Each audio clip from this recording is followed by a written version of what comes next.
mapping workshop a great idea when you don't know where the problems are? So I think the first thing to think about is when we're working in knowledge work industry, where software development and solutions that we're delivering are creative and knowledge work. Work is invisible.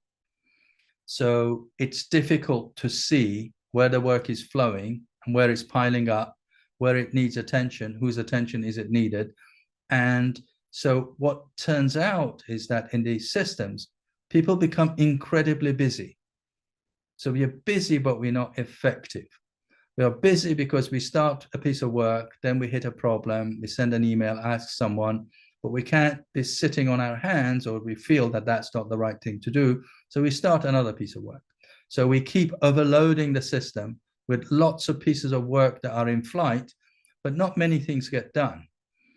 So, but this is invisible. If it was a coffee shop, you can see how many cups of coffee are put on the counter, if you like, where the barista is got the coffee coming out of the machine, where is it waiting for milk or whatever, or is the barista on the phone and not serving anybody.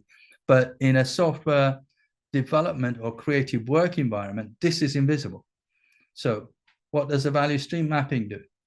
It makes us understand and, if you like, visualize the key steps in converting an idea or a request into a fulfilled request. Demand coming in, fulfilled demand. And then we say, okay, what are the steps? Who are involved? What are people who are involved? And what happens when I do my bit and hand it over to somebody else?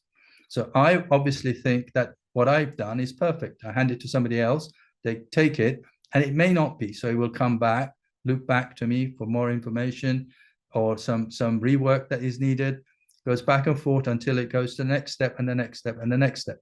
So value stream mapping will do, first of all, it will visualize what the end-to-end key steps are.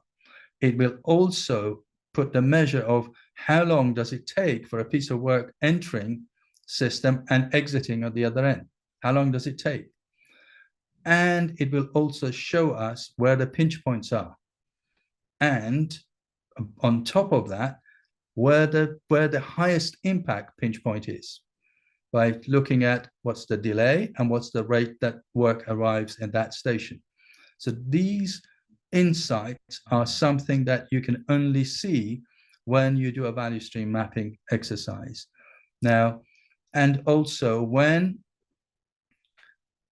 if you like, when the times are good economically, you may not, lack of effectiveness and efficiency in your system may not be as much of a problem for your organization and business as when there is a contraction in the economy and you need to focus, have a laser focus on where should I put my attention?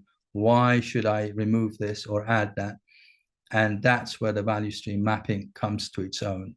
It's always useful. It's even more useful when you're thinking of, I need to look for areas where I can be more effective.